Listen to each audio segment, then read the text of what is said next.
Bismillahirrahmanirrahim. Assalamualaikum warahmatullahi wabarakatuh.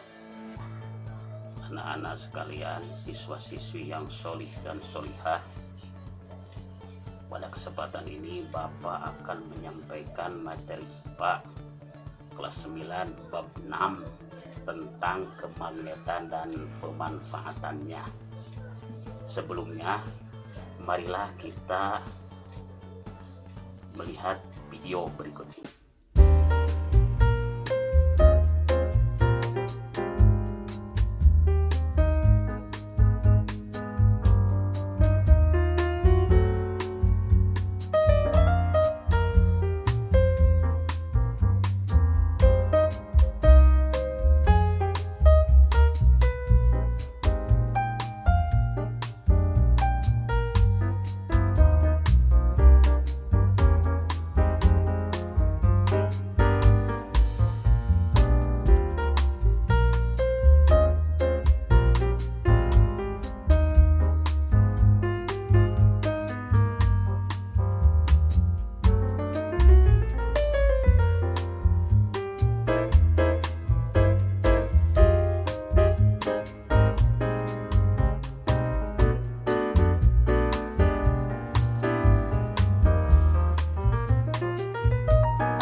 Tadi kalian sudah menyaksikan video eskavator atau beko elektromagnetik.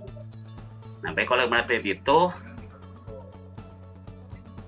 mencari bahan-bahan magnetik, kemudian ditarik, kemudian dipisahkan dan bisa dilepaskan lagi, dikumpulkan untuk dibentuk lagi, didaur ulang. Itulah salah satu aplikasi kemagnetan dalam kehidupan sehari-hari. Untuk berikutnya, marilah kita membahas bagaimana apa itu kemagnetan dan bagaimana dan induksi elektromagnetik itu. Pada pembelajaran kemagnetan dan pemanfaatannya, pada kali ini tujuannya supaya kalian nanti bisa menjelaskan konsep kemagnetan dan pemanfaatannya dalam kehidupan sehari-hari serta penerapan induksi elektromagnetik. Dalam bahasan ini, kemagnetan ini pertama ada pendahuluan sifat-sifat magnet, medan magnet, aplikasi penggunaan magnet, dan medan magnet bumi. Pada bagian yang pertama. Sejarah penemuan magnet. Lebih dari 20 abad yang lalu di Yunani, tepatnya di daerah Magnesia, ada sejenis batuan yang aneh yang ditemukan oleh penduduk setempat. Batuan tersebut lalu dinamakan sebagai magnetik dan populer dikenal dengan nama magnet. Nah, di sini ada pengembala lebih dari 20 abad yang lalu. Ia membawa tongkat, di ujung tongkatnya ada besi menempel ke suatu batuan. Nah, batuan inilah yang dinamakan magnet karena ditemukannya di Magnesia. Penerapan magnet dalam kehidupan manusia. Dalam kehidupan sehari, magnet dimanfaatkan dalam banyak hal seperti dalam aksesoris, penjelajahan, dan teknologi. Nah, ini dalam aksesoris, di kulkas ada hiasan-hiasan, ini dalamnya ada magnet. Kemudian kompas juga, kompas ini adalah suatu bentuk kemagnetan di mana jarumnya selalu menunjukkan utara selatan magnet bumi. Kemudian balistik juga suatu penerapan kemagnetan. Ini kemagnetan yang dihasilkan oleh arus listrik yang diterapkan di rumah. Dan inilah yang disebut kereta maglev. Kereta yang super cepat memanfaatkan induksi elektromagnetik atau kemagnetan. Nah, sifat-sifat magnet. Apakah setiap jenis benda berikut dapat ditarik oleh magnet? Nah, di sini ada kaleng, ada pensil, ada kristal, ada perak, ada bola karet, ada klip, dan lain-lain. Mari kita mana yang bisa ditarik oleh magnet. Nah, hanya beberapa jenis bahan tertentu yang dapat ditarik oleh sebuah magnet. Setiap bahan dapat digolongkan dalam dua macam, yaitu bahan magnetik, contohnya besi, baja, nikel, dan kobalt. Ini yang ditarik kunci baku, ya. Kemudian bahan bukan magnetik, nah ini yang tidak bisa ditarik oleh magnet, seperti kayu, ini pensil dari kayu, ya. Kemudian bola dari karet, ini kristal juga tidak bisa. Perak, aluminium, plastik, karet, dan kristal. Logam feromagnetik atau bahan yang ditarik kuat oleh magnet masih dapat digolongkan ke dalam dua golongan, yaitu logam keras dan logam lunak. Nah, logam keras contoh baja dan alkomak. Alkomak itu logam panduan besi. Sedangkan logam lunak contohnya adalah besi. Pengujian kekuatan magnet pada magnet. Bahan-bahan yang digunakan adalah sebuah magnet batang, serbuk besi, dan kaca dan kertas. Di atas kaca ini, di bawahnya disimpan magnet, kemudian ditaburkan serbuk besi, kemudian diketuk-ketuk. Dari eksperimen ini, apa yang dapat disimpulkan? Ternyata akan terbentuk garis-garis ya, serbuk-serbuk saja terbentuk garis-garis. Nah, dan garis-garis ini yang paling banyak berkumpul ada di ujung-ujung. Nah, gaya yang paling besar terdapat pada bagian ujungnya. Hal ini berdasarkan dari kenyataan bahwa serbuk besi paling banyak menempel pada bagian kedua ujungnya, sedangkan bagian yang terlemah berada pada bagian tengah magnet. Nah, kedua ujung magnet disebut sebagai kutub-kutub magnet. Dengan demikian, kutub-kutub magnet adalah bagian magnet yang memiliki kekuatan magnet terbesar. Jadi kutub-kutub tersebut dinamakan sebagai kutub utara dan kutub selatan. Konsep kutub magnet. Apakah bila sebuah magnet dipotong, apa yang terjadi? Ternyata bila sebuah magnet dipotong, potongannya tetap memiliki dua kutub. Artinya dipotong berapapun potongnya banyak, tetap ada ujung-ujungnya menjadi kutub-kutubnya. Nah, potongan-potongan kecil sampai terkecil sekalipun itu yang disebut dengan magnet-magnet elementer. Pada magnet elementer terdapat kutub-kutubnya. Macam-macam magnet menurut bentuknya. Ada beberapa macam bentuk magnet. Ada yang berbentuk batang. Nah, magnet jenis ini berbentuk batang dinamakan di mana kutub-kutubnya terdapat pada kedua ujungnya, utara selatan pada ujungnya. Kemudian ada yang disebut tapal kuda. Magnet ini berbentuk tapal kuda atau berbentuk huruf U. Kutub-kutubnya ada pada ujung-ujungnya. Kemudian bentuk yang ketiga adalah magnet cincin. Magnet ini berbentuk seperti cincin. Cincin itu ada bolong tengahnya dan kutub-kutubnya ada di bagian atas dan di bagian bawahnya. Sedangkan bentuk yang keempat berbentuk cakram. Magnet sejenis ini berbentuk seperti piringan atau cakram. Bedanya dengan cincin tidak ada bolong tengahnya, ya. Tapi kutub-kutubnya sama, yaitu di bagian atas dan bagian bawahnya sebagai kutub-kutubnya. Sifat-sifat kemagnetan, ya, atau interaksi antara kutub-kutub magnet. Ada yang tolak-menolak, ada juga yang tarik-tarik. Nah, di sini ada percobaan 3 buah mobil-mobilan plastik, masing-masing diikatkan pada sebuah benda misterius di atasnya. Nah, ini di atasnya ada benda-benda misterius, logam misterius, diikatkan ke mobil-mobilan dan perhatikan apa yang terjadi. Nah, kemudian dekatan ke magnet, ternyata mobil yang ungu menolak, menjauh. Sedangkan mobil-mobilan yang warna kuning dan warna hijau mendekat. Masing-masing mobil-mobilan menunjuk reaksi yang berbeda. Nah, sekarang kita lihat apa yang terjadi jika magnet dihadapkan ke mobilan dengan kutub yang berbeda. Artinya magnet ini kita putar. Diputar magnetnya. Jadi dari tadinya utara selatan jadi selatan utara. Diputar. Nah, apa yang terjadi kita lihat. Wah, ternyata mobil yang ungu tertarik. Mobil-mobilan yang kuning juga tetap tertarik. Sedangkan mobil-mobilan yang warna hijau menolak, menjauh ke belakang. Nah, dapatkah menebak apa sebabnya benda-benda misterius yang dipasang masing-masing mobil itu? Berarti apa yang dapat disimpulkan? Ternyata mobil warna kuning waktu kutub utara magnet tertarik. Begitupun begitu dibalikan, kutub selatan dan utara dibalikan tetap tertarik. Berarti ada ini bahan magnetik atau ferromagnetik, besi. Nah, dia bisa tertarik kutub yang mana juga karena dia termasuk bahan magnetik. Sedangkan benda misterius di atas mobil-mobilan warna hijau, ketika magnet kutub utara tertarik, begitu dibalikan kutub selatan tertolak. Berarti ini sejenis karena sejenisnya, makanya tertolak menjauh. Sedangkan bahan misterius yang di atas mobil-mobilan warna ungu, ini ketika tadi kutub utara tertolak jauh dan ketika dibalikan magnetnya ke kutub selatannya tertarik. Makanya bahan yang di atas mobil-mobil warna hijau adalah magnet juga dengan posisi selatan utara. Kalau yang ungu selatan utara, yang mobil-mobilan warna hijau magnet di atasnya adalah utara selatan.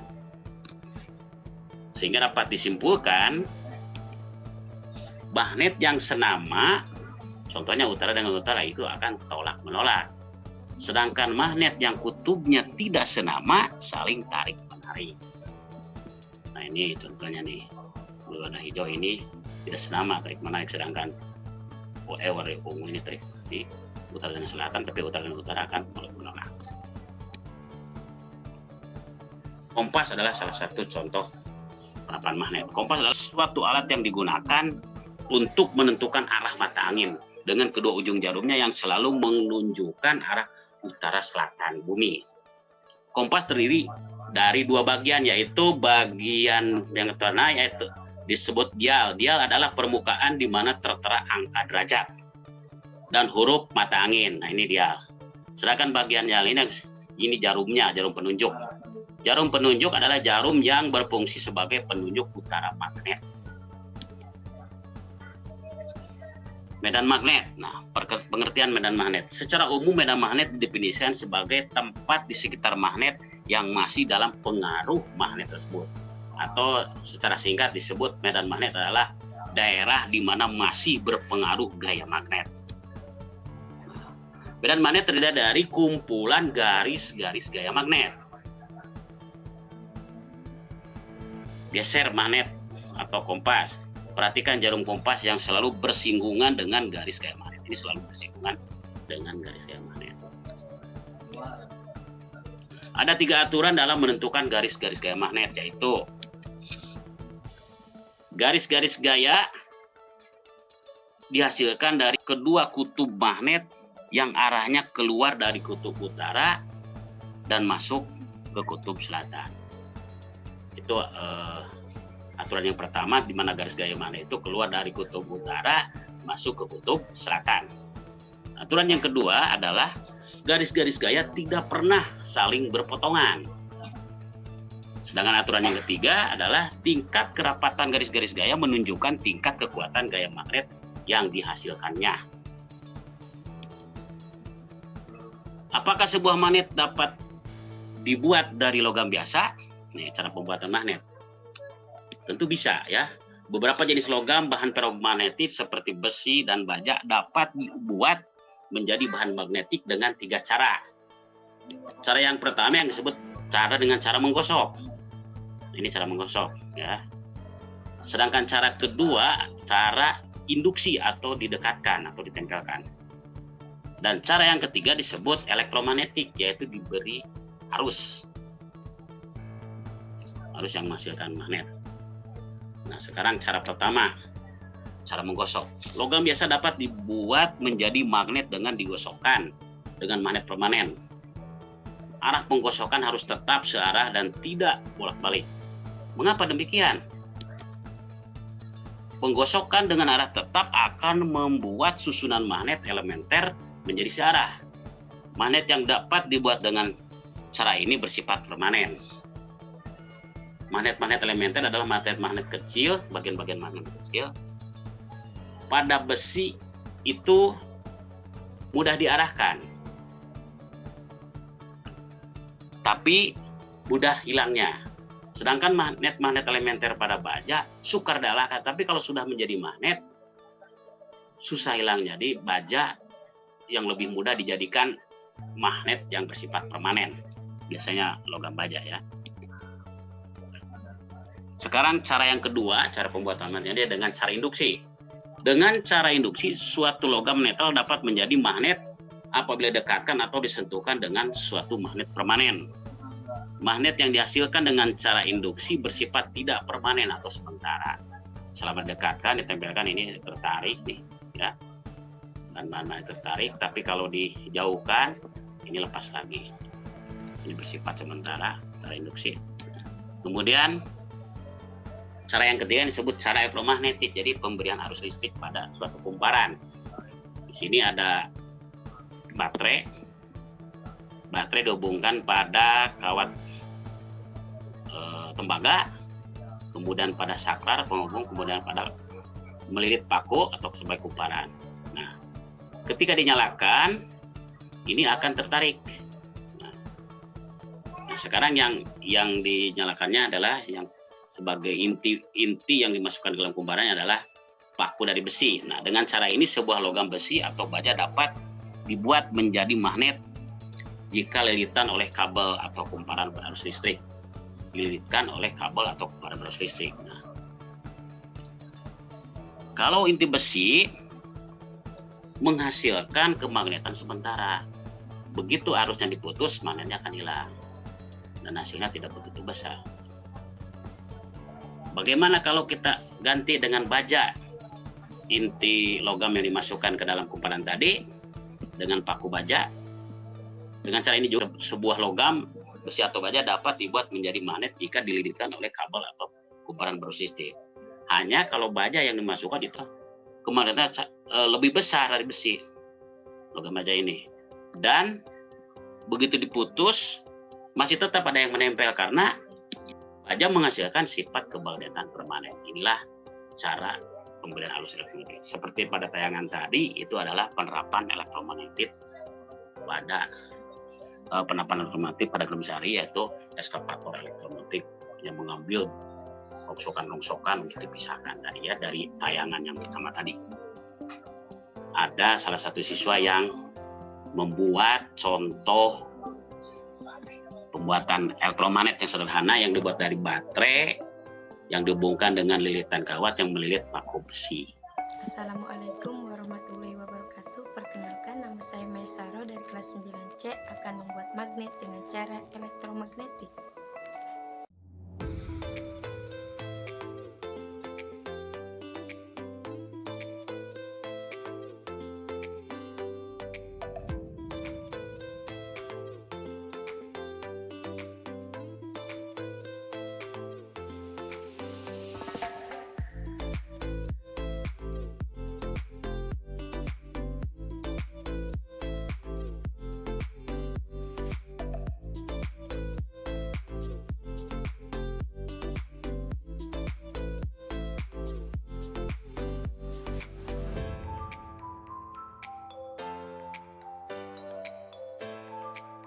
Cukup sekian dari saya. Mohon maaf bila ada yang salah. Wassalamualaikum warahmatullahi wabarakatuh. Nah, kita lanjutkan materinya. Nah, magnet bisa dihilangkan. Bagaimana cara menghilangkan magnet? Sebetulnya suatu magnet dapat dihilangkan dengan 3 cara. Cara pertama itu pemanasan. Mengapa? Pemanasan pada magnet akan membuat magnet elementer yang sebelumnya tersusun teratur menjadi acak. Akibatnya bergetarnya magnet-magnet elementer itu akibat pemanasan. Jadi hilang karena elementernya susunannya tidak teratur. Kemudian dengan pemukulan. Pemukulan pada magnet menyebabkan magnet-magnet elementer menjadi acak akibat benturan. Kemudian dengan pemberian arus listrik bolak-balik, arus AC, sifat medan magnet bolak-balik yang dihasilkan oleh arus AC akan menyebabkan magnet elementer menjadi acak total. Itulah sifat kemudian yang bisa hilang dengan 3 cara: pemanasan, pemukulan, dan pemberian arus bolak-balik. aplikasi penggunaan magnet. Nah, contoh dalam kehidupan ini misalnya bel listrik. Nah, bel listrik ini ada bagian yang utama ada kumparan di sini ya. Di sini ada batu baterai dihubungkan dengan saklar, kemudian saklar dihubungkan dengan paku atau interruptor pemutus otomatis paku, dan salah satu dari kutub baterai yang negatifnya dihubungkan ke kumparan. Nah, ketika saklar dinyalakan, maka akan mengalir arus dari baterai ke paku interruptor, dari paku terus ke kumparan. Nah, ketika arus masuk ke kumparan, terjadilah kemagnetan kumparan sehingga paku ini akan tertarik dan yang dihubungkan dengan pemukul, maka akan memukul bel.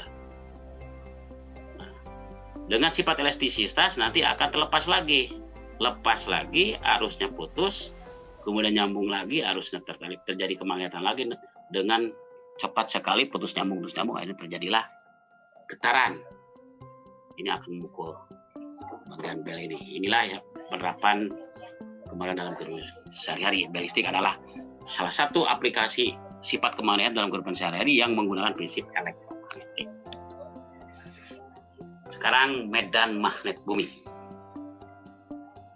Mengapa jarum kompas selalu menunjukkan arah utara selatan? Bahkan ketika jarumnya menerima gangguan berupa guncangan dari tangan kita, mengapa selalu menuju arah utara selatan? Nah, karena bumi ini adalah sebuah magnet besar. Orang yang pertama kali memberikan jawaban atas pertanyaan ini adalah seorang fisikawan Inggris bernama William Gilbert yang hidup pada tahun 1600 Masehi. Yang mengemukakan bahwa bumi sendiri merupakan sebuah magnet.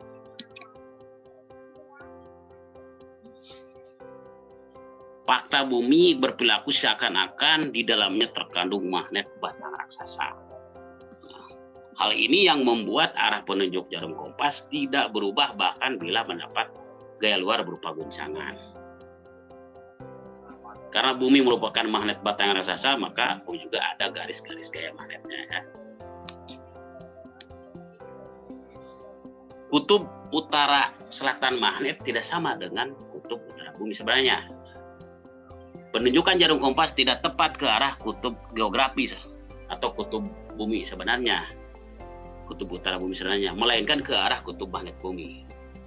Nah, ini di mana kutub selatan magnet bumi berada di sekitar kutub utara sebenarnya, sedangkan kutub utara magnet bumi berada di sekitar kutub selatan sebenarnya. Besar penyimpangan antara kutub utara geografis dengan arah penunjuk utara kompas disebut sebagai sudut deklinasi. Nah, ini penyimpangan antara kutub utara sebenarnya dengan kutub magnet bumi. Utara selatan bumi sebenarnya dengan kutub utara selatan magnet bumi mengalami penyimpangan yang disebut dengan sudut deklinasi. Nah, sedangkan besarnya sudut yang dibentuk antara garis-garis gaya magnet bumi dengan bidang horizontal permukaan bumi disebut sebagai sudut inklinasi. Jadi jarum kompas itu tidak mendatar tapi akan menyimpang dari arah horizontal. Nah, penyimpangan dari jarum kompas terhadap arah horizontal disebut sudut inklinasi. Jadi sudut deklinasi adalah penyimpangan jarum kompas dengan utara selatan magnet bumi, sedangkan sudut inklinasi adalah penyimpangan dengan arah horizontal bumi.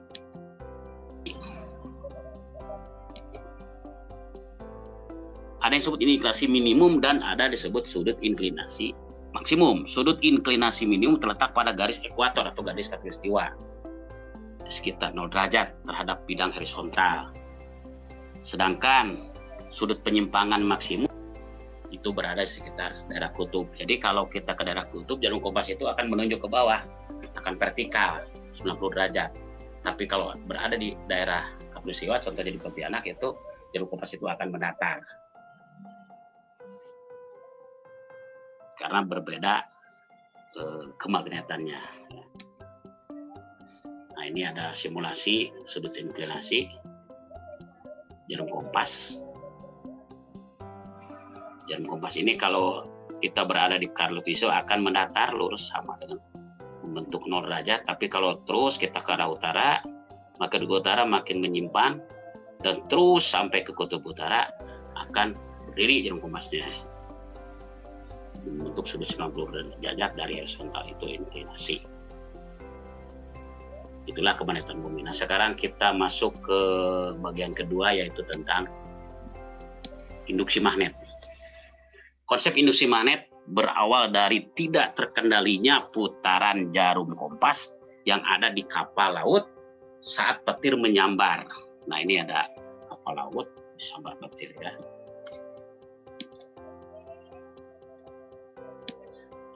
Hubungan antara medan magnet dan kawat berarus listrik sudah dilakukan oleh Hans Christian Ørsted 1820 yang menunjukkan bahwa arus listrik dapat menimbulkan medan magnet. Caranya adalah dengan mengamati pergerakan jarum kompas saat diletakkan di dekat kabel yang dialiri arus listrik.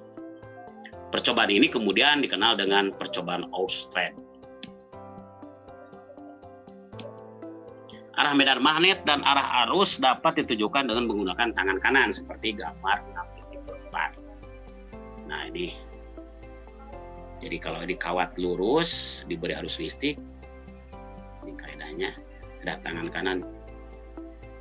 Jadi ibu jari sebagai arah arus, sedangkan keempat jari tangan sebagai medan magnetnya. Arah panah yang mengelilingi kawat menunjukkan medan magnet di sekitar kawat berarus. I menunjukkan arus listrik dan B menunjukkan medan magnet. Jika pada kawat lurus medan magnet terbentuk melingkar arah arus, bagaimana dengan kabel yang dibentuk melingkar dan kumparan? Perhatikan gambar 6.25. Nah, pada kawat lurus medan magnetnya berupa lingkaran. Nah, sedangkan pada kawat melingkar, medan magnetnya berupa garis lurus. Kalau kawat berupa kumparan berarti lingkaran yang banyak, maka medan magnetnya akan membentuk seperti magnet batang. Arah medan magnet di sekitar kawat berarus ya, pada kumparan. Pada kumparan, gambar 6.25a, medan magnet tampak melingkar kabel, tetapi pada kumparan gambar 6.25b, medan magnetnya seolah-olah membentuk kutub utara dan selatan pada ujung-ujungnya persis seperti pada magnet batang. Berikutnya adalah gaya Lorentz. Hubungan antara arus listrik, magnet, dan gaya yang ditimbulkannya menunjukkan bahwa kawat berarus yang berada dalam medan magnet akan mengalami gaya yang disebut gaya Lorentz. Adanya gaya Lorentz dalam percobaan menimbulkan simpangan pada aluminium foil. Semakin banyak baterai yang dipasang pada rangkaian, maka semakin besar arus listrik dan besar gaya Lorentz-nya. Hal ini menunjukkan bahwa arus listrik sebanding dengan gaya yang ditimbulkan. Demikian juga dengan perubahan medan magnet yang diberikan. Akibat dari arah arus I dan arah medan magnet B saling tegak lurus, maka secara matematis besarnya gaya Lorentz dapat diberikan sebagai berikut. F sama dengan BIL. Keterangannya, F adalah gaya Lorentz dalam satuan Newton, B medan magnet tetap dalam satuan Tesla, I kuat arus listrik dalam satuan ampere, dan L adalah panjang kawat berarus yang masuk ke dalam medan magnet dalam satuan meter. Ini lebih jelasnya nanti kalian sudah SMA untuk aplikasi perhitungan ini. Tapi kalau ada nanti di ujian misalnya ada soal, tinggal dikalikan aja semuanya ya, gampang. Penentuan arah gaya Lorentz dapat dilakukan dengan menggunakan kaidah tangan kanan. Perhatikan gambar berikut. Nah, di sini ibu jari menunjukkan arah arus, sedangkan jari telunjuk menunjukkan medan magnet, dan tengah menunjukkan gaya atau gaya Lorentz-nya, besarnya gaya Lorentz. Nah, ini jari manis dan kelingking dilipat. Ini diarahkan 3 dimensi, sumbu Y, sumbu X, dan sumbu Z. arah arus adalah ibu jari, jari telunjuk adalah medan magnet, dan jari tengah adalah gaya. Cara menentukan arah gaya Lorentz dengan menggunakan kaidah tangan kanan. Nah, sekarang penerapan gaya Lorentz dalam motor listrik. Lihatlah gambar 6.30 motor listrik sederhana. Motor listrik digunakan untuk mengubah energi listrik menjadi energi gerak. Beberapa motor listrik yang digunakan dalam kehidupan sehari-hari, misalnya motor listrik pada kipas angin, berfungsi untuk menggerakkan baling-baling. Motor listrik memiliki beberapa komponen, diantaranya magnet tetap dan kumparan. Sebagian besar alat yang ada pada sekarang selalu ada kumparan, ada magnet, ya, ada kumparan. Kipas angin ada kumparan, makanya bisa menghasilkan gerakan, ya. Penerapan gaya Lorentz pada motor listrik. Jika ada arus listrik yang mengalir pada kumparan yang terletak dalam medan magnet, maka kumparan tersebut akan mengalami gaya Lorentz sehingga kumparan akan berputar. Agar kumparannya dapat berputar dengan stabil, maka kumparan dibuat seperti gambar 70 yang masing-masing ujungnya membentuk lingkaran. Nah, sekarang berikutnya adalah pembahasan tentang induksi elektromagnetik. Apa itu induksi elektromagnetik? Perubahan medan magnet dapat menghasilkan listrik yang disebut induksi elektromagnetik. Jadi dari magnet menjadi arus listrik. Menurut Faraday, arus listrik dapat dihasilkan dengan cara menggerakkan magnet batang keluar masuk kumparan. Temuan ini diterapkan pada generator listrik yang mengubah energi gerak menjadi energi listrik. Nah, ini contoh praktek untuk menghasilkan arus listrik. Di sini ada kumparan, kemudian ada magnet. Kumparan ujung-ujungnya dihubungkan pada ampermeter. Begitu magnet dimasukkan dalam kumparan bolak-balik, maka ini akan menunjukkan arus listrik yang bolak-balik juga. Ada 4 cara untuk merubah medan magnet untuk menghasilkan listrik atau induksi elektromagnetik. Cara yang pertama adalah memutar magnet di dekat kumparan, memutar kutub magnet di dekat kumparan. Jadi ini diputarkan magnetnya di dekat kumparan. Di sini pun akan menghasilkan arus di ampermeternya, ya. Kemudian cara yang kedua adalah memutar kumparan di dekat kutub magnet. Nah, kalau tadi memutar magnet menghasilkan perubahan garis-garis gaya, akhirnya menghasilkan arus listrik. Sedangkan cara yang kedua adalah kumparan yang diputar, magnetnya yang diam. Dengan kumparan yang diputar, maka akan menimbulkan perubahan garis-garis gaya, dan perubahan garis gaya tadi akan menghasilkan arus listrik bolak-balik. Yang ini ditunjukkan pada ampermeter ini. Kemudian cara yang ketiga yang sering digunakan ini adalah menggerakkan magnet keluar masuk kumparan. Jadi magnet ini dimasukkan, keluar masuk akan terjadi perubahan garis-garis gaya magnet. Gaya magnet kemudian menghasilkan gaya induksi, akhirnya menggunakan arus listrik, ya, yang ditunjukkan pada ampermeter. Cara yang keempat sebaliknya, yaitu menggerakkan kumparan keluar masuk magnet. Simatnya dia kumparannya dimasuk. Itulah 4 cara untuk menghasilkan listrik induksi elektromagnetik. Sekarang alat-alat yang menggunakan prinsip kerja induksi elektromagnetik. Yang pertama adalah generator. Apa itu generator? Nah, generator adalah alat untuk menghasilkan induksi elektromagnetik. Di sini ada gambarnya, ada 2, ya. Ada generator AC, ada generator DC. Kalau generator DC ini ada cincinnya 1. Jadi ketika ini berputar, maka ada perubahan garis gaya magnet dan akan masuk arus arah. Hanya 1 cincinnya, harusnya 1. Tapi kalau generator AC arus bolak-balik, ini akan menghasilkan arus bolak-balik, bergantian arusnya, datang dari positif, datang dari negatif. Yang untuk penjelasannya kita lihat penjelasannya berikutnya. Generator adalah alat yang digunakan untuk merubah energi gerak atau kinetik menjadi energi listrik. Energi gerak yang dimiliki generator dapat diperoleh dari berbagai sumber energi alternatif, misalnya dari energi angin, energi air, dan sebagainya. Generator dibedakan menjadi generator AC alternating current dan generator DC direct current. Generator AC atau alternating alternator dapat menghasilkan arus listrik bolak-balik dengan cara menggunakan cincin ganda.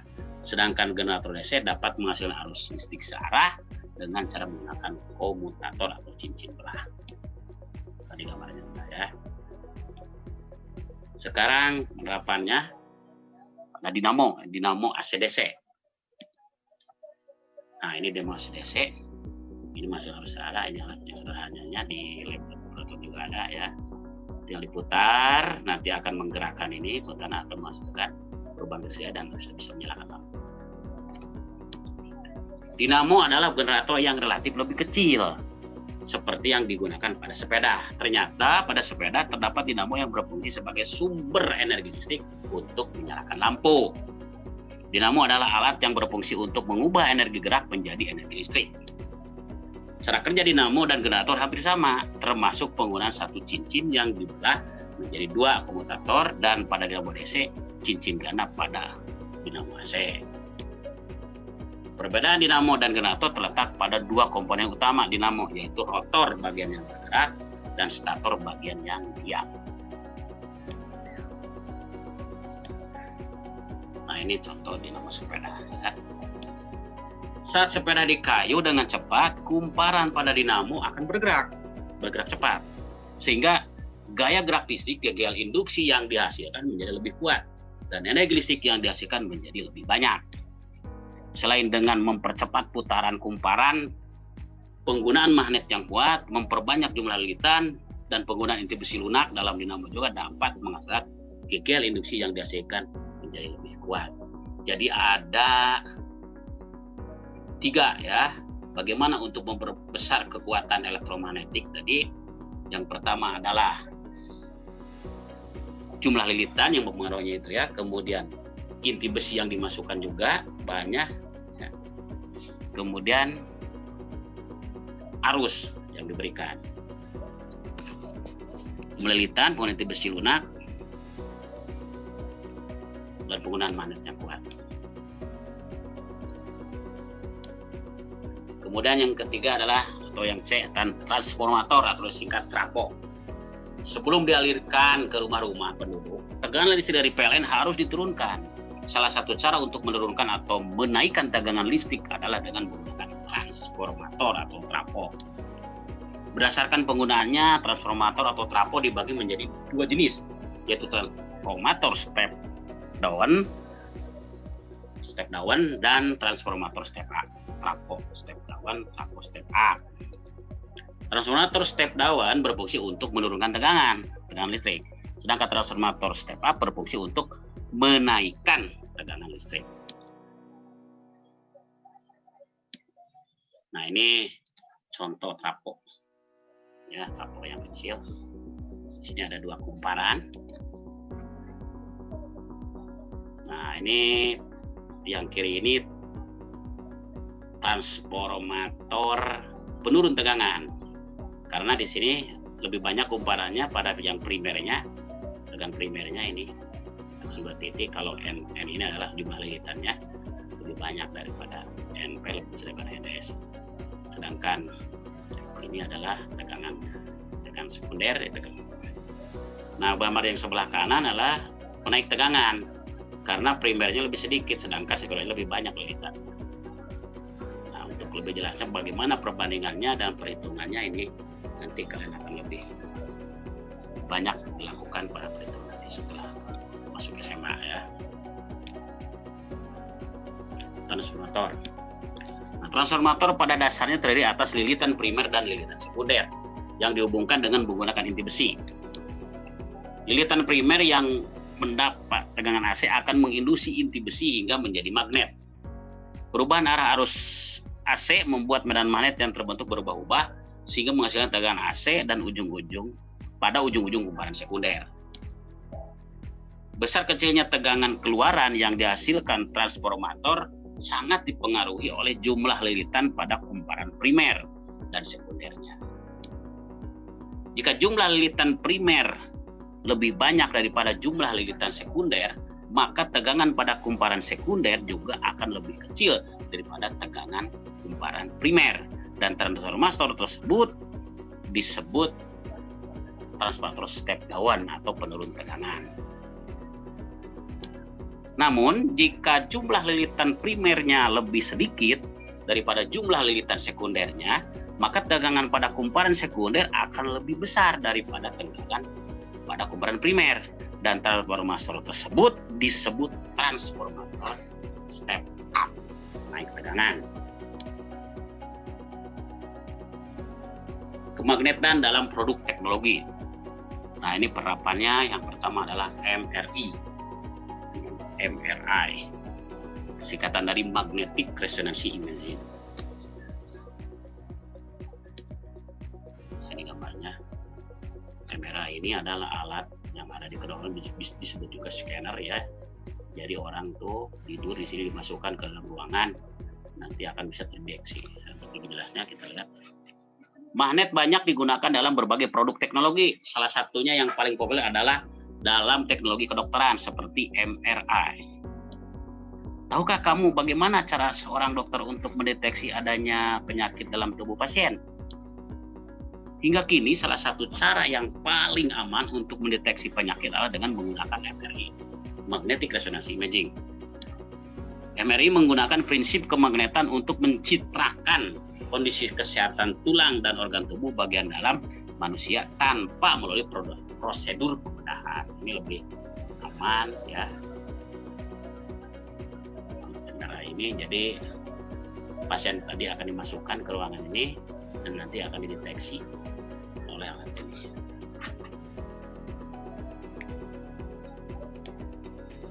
Nah,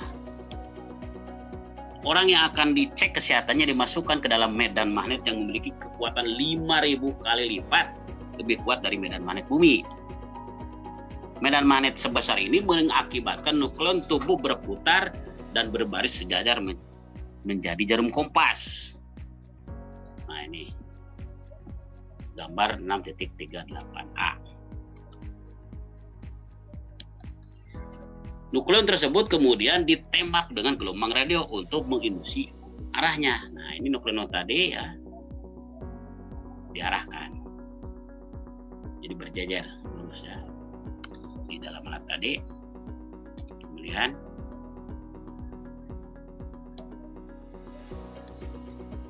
saat arahnya sejajar, gambar 638C ini setelah sejajar, tadi kan lurus. Setelah arahnya sejajar, nukleon tersebut akan memancarkan gelombang radio yang akhirnya diterima komputer sebagai pencitraan kondisi dalam tubuh. Di gambar 638. Jadi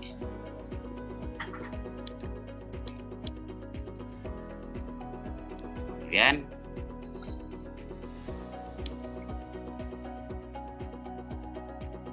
ini gambar alat, di sini dokter yang melihat.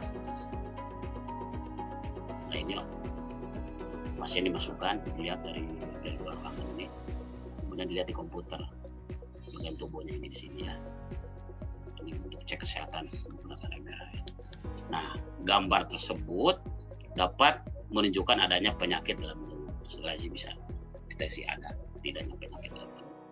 Gambar 6.38 ini. Teknik ini jauh lebih aman dibandingkan dengan ronsen atau sinar X. Lebih dari sekedar mendeteksi ada tidaknya penyakit seperti tumor, MRI dapat digunakan untuk merekam pikiran manusia. Misalnya untuk merekam bagian otak yang menanggapi rangsangan panas atau dingin. Selain itu, MRI juga dapat digunakan untuk melakukan deteksi dini terhadap gejala epilepsi. Wah, luar biasa sekali ya, aman.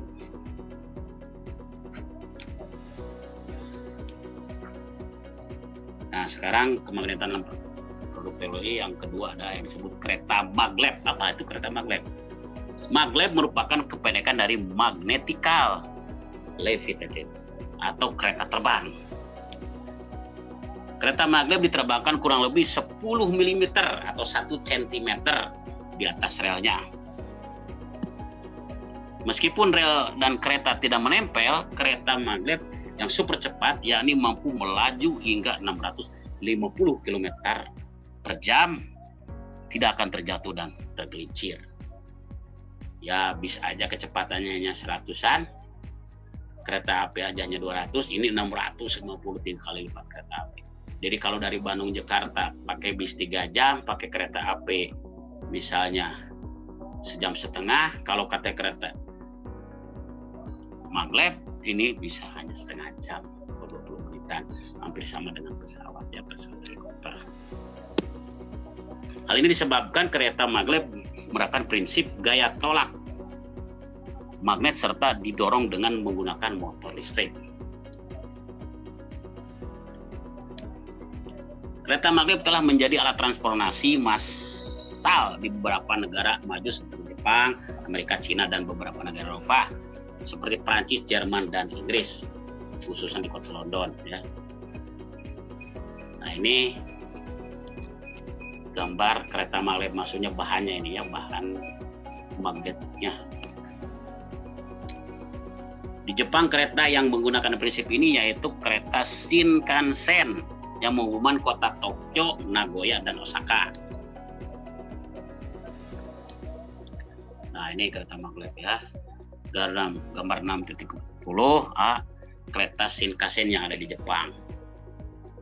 Seperti ikan hiu ya. Nah ini lihat relnya kurang lebih setengah meter. Nah ini bahan magnetnya itu tidak nempel, 1 cm di atas, ya kan ada gaya tolak. Makanya begitu dinyalakan akan melesak cepat ya. Dan ini bagian dalamnya, interior dalam kereta Shinkansen 1 dicoba, begitu mewah sekali ya, seperti dalam pesawat, luar biasa sekali. Sekarang yang 3 adalah pembangkit listrik tenaga nuklir. Nah ini pembangkit listrik tenaga nuklir ya. Raksasa, luar biasa ya, besar sekali ini. Pembangkit listrik tenaga nuklir atau PLTN merupakan pembangkit listrik yang menggunakan energi nuklir. Kerja pembangkit listrik konvensional misalnya pembangkit listrik dengan menggunakan batu bara. Air dipanaskan menggunakan bahan bakar batu bara hingga menguap. Uap yang dihasilkan akan digunakan untuk menggerakkan turbin yang selanjutnya digunakan untuk menggerakkan generator. Cara ini selain dapat mengurangi jumlah sumber daya alam yang tak terbarukan, juga dapat mencemari lingkungan akibat pembakaran yang menghasilkan asap karbon, sulfur, dan nitrogen. Pada PLTN, panas nuklir, panas yang dihasilkan mampu mencapai 1,5 juta derajat Celcius hingga tidak ada satupun bahan di bumi yang mampu menahan energi panasnya. Agar partikel panas tersebut tidak menyebar ke lingkungan, digunakan botol magnet dengan magnet yang sangat besar. Itulah penjelasan tentang kemagnetan dan pemandangan kedua hari. Cukup sampai di sini dulu. Nanti kalian siap-siap untuk mengerjakan atau mengisi evaluasi atau uji kompetisi dari pembahasan ini. Sekian. Billahi taufiq wal hidayah. Assalamualaikum warahmatullahi wabarakatuh.